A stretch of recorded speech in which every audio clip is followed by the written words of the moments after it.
A'udzu billahi minasyaitonir rajim. Bismillahirrahmanirrahim. Assalamualaikum warahmatullahi wabarakatuh.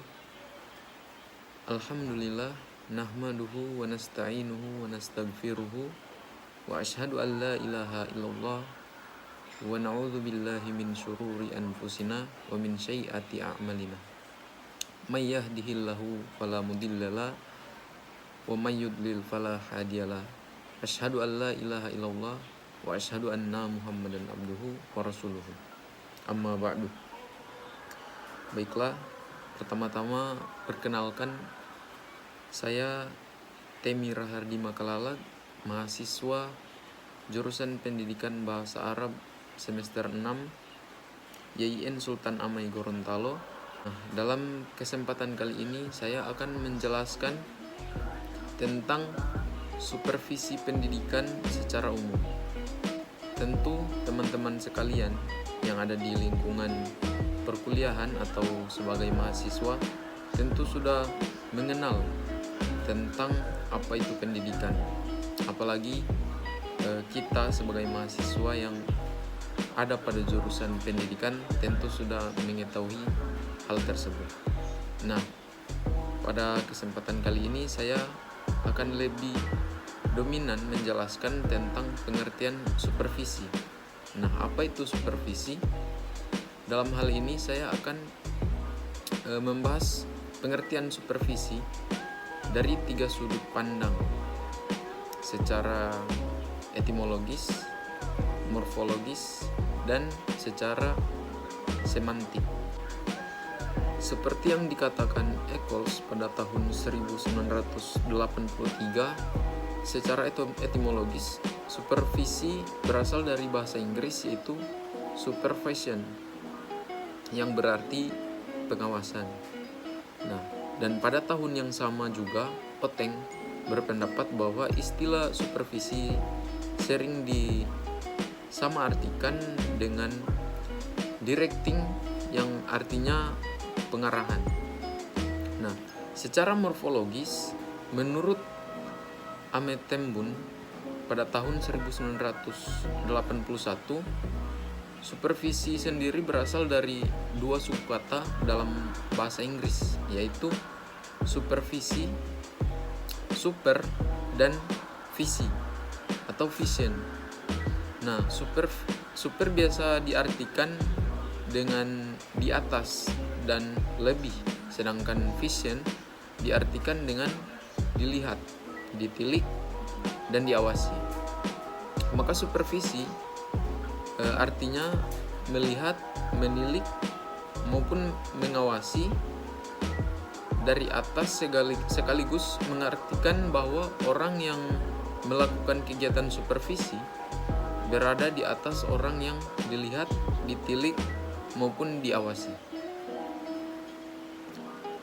Sedangkan pengertian supervisi dalam semantik, para ahli memberikan berbagai macam definisi, namun pada prinsipnya mengandung makna yang kurang lebih sama. Pada tahun 1955, Wallace mengatakan, supervision is assistance in development of a better teaching learning situation. Artinya, supervisi adalah bantuan dalam pengembangan situasi mengajar yang lebih baik. Sedangkan Negley pada tahun 1986 berpendapat bahwa supervisi adalah layanan kepada guru-guru di sekolah yang bertujuan untuk menghasilkan perbaikan instruksional, belajar, dan kurikulum. Kemudian adapun tugas dari supervisor, yaitu yang pertama, melakukan pembinaan pengembangan kualitas sekolah, kinerja kepala sekolah, kinerja guru, dan kinerja seluruh staf di sekolah. Kemudian yang kedua, yaitu untuk melaksanakan evaluasi dan monitoring pelaksanaan program sekolah beserta pengembangannya. Kemudian yang terakhir, yaitu yang ketiga, untuk melakukan penilaian terhadap proses dan hasil program pengembangan sekolah secara kolaboratif dengan stakeholder sekolah. Kemudian yang berikut saya akan menjelaskan tentang apa saja ruang lingkup dari supervisor. Nah, dalam hal ini Harhab pada tahun 1983 telah merinci ruang lingkup supervisor, yaitu sebagai berikut. Yang pertama, supervisi dalam administrasi personalia, yaitu untuk melihat apakah ada kartu pegawai, soal kenaikan pangkat, soal pembagian tugas, dan lain-lain. Kemudian yang kedua, supervisi dalam pemeliharaan gedung dan alat-alat seperti kursi, meja, ruang belajar, papan tulis, dan lain-lain.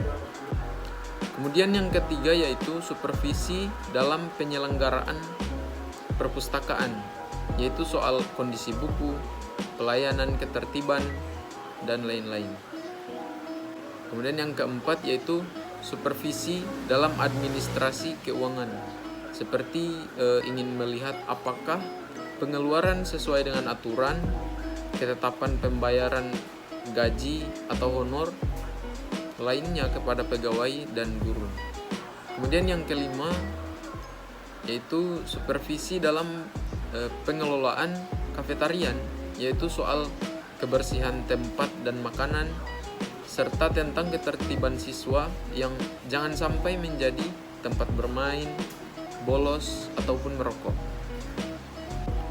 Kemudian yang keenam yaitu supervisi dalam kegiatan kokurikuler.